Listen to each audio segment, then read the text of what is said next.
You breathe in, and the air is cold, biting. You glance around, and you are standing at the edge of a small forest.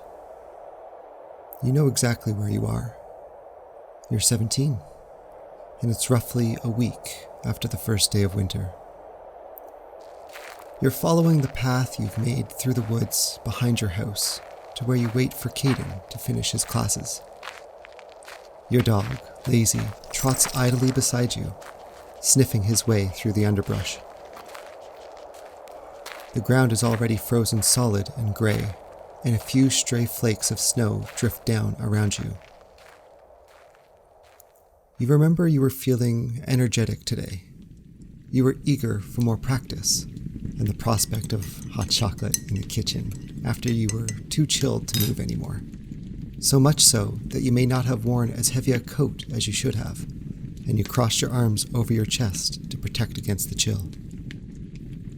But that was fine. Caden would cluck over you and chastise you, and then you would go huddle together in front of the fire and swap complaints about your instructors. Well, his teachers, your tutors. Caden's stories were always so much worse than yours. They made your complaints feel petty and insincere, but he always enjoyed them, so he told them anyway. And if he made up a few just to keep the shadows out of his eyes, no one had to know. Lazy spooks a rabbit, and he darts down the trail after it. You laugh and sprint after him. You can already see the wall ahead of you through the snaking branches, a dark and imposing thing, and you push yourself even faster. You round a corner and stop. Lazy is standing still too. His tail is up. His hackles are raised. You look to the hole in the wall, the one Caden always comes through when he visits, and you realize someone is already there. He's got dark hair, and he's wearing the school uniform, and he is definitely not Caden. He's taller than you, older than you, certainly stronger, too. The hole in the wall is close to the ground, small and narrow, and always falling in on itself. He's almost flat on the ground, barely able to squeeze himself through as it is. Lazy begins to bark. The stranger looks up. Your hand lands on the handle of the dagger Caden gave you, tied around your waist. Caden always said that your meetings had to remain a secret, that he didn't know what would happen if you were found out. You can see the surprise on the stranger's face as he looks at you.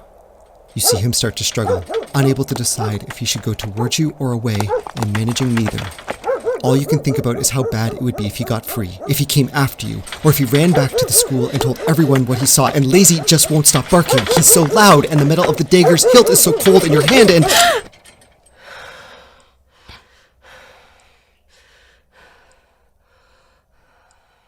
You remember exactly what you did.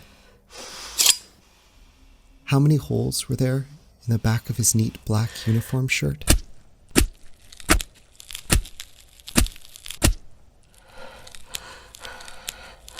You remember how heavy he was, how hard it was to drag him out of the wall, how many times you stumbled and fell on rocks and brambles. You remember that Lazy wouldn't stop whining and pacing the whole time. You remember how cold the earth was, how you had to break it apart with your blade just to get your fingers into it. And you remember you were so worried. You didn't have time to clean the dirt out from underneath your fingernails before you saw Caden again.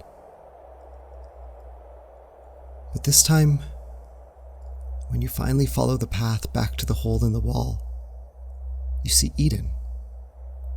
She's perched on top of the wall, her gossamer dress cascading an ethereal white over the dark stones.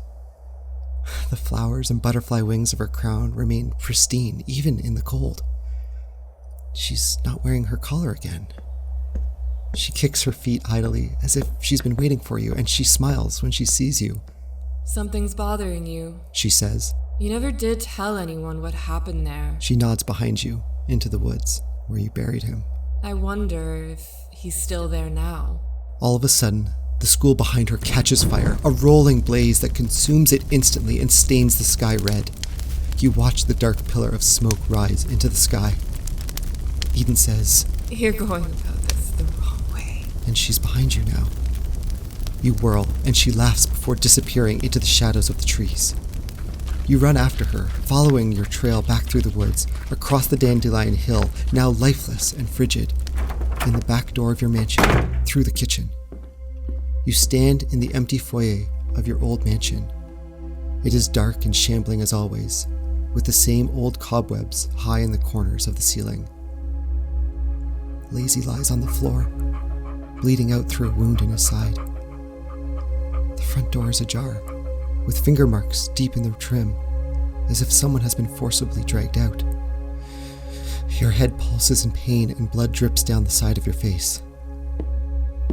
Eden circles you, hiding her smile behind her fan. "Seems familiar, doesn't it? She says. The more directly you attack it, the further away it gets."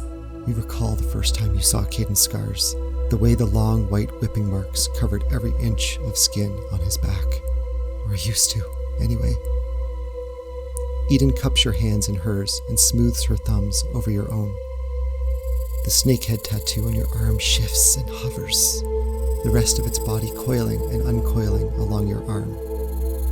Magic sparks along your fingertips in a now almost familiar sensation. "I can only teach you things, motions, ideas, theories. What you do in practice is up to you." She pulls you close, places one hand on the small of your back, smears the blood on your cheek with the other. "You're perfect, Magda. You can achieve anything you like. Don't you want to be loved?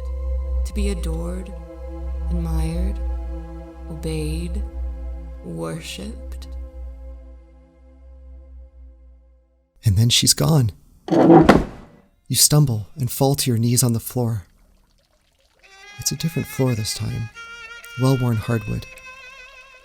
There's a stinging on your face, and you press the cloth in your hand to it to staunch the blood. You remember this place too. Eden's here as well, but this is much more familiar. You're 22, maybe 23 here. It's hard to recall exactly. You've just been allowed to touch the bullwhip.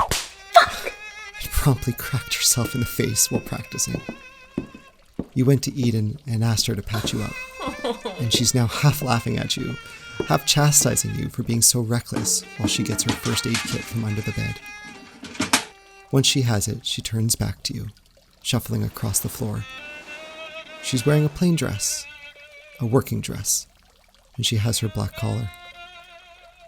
She pulls the bloodied cloth away from the cut on your face and pauses. She tilts her chin up with a finger. "You look good with blood on your face. But it's better when it's someone else's."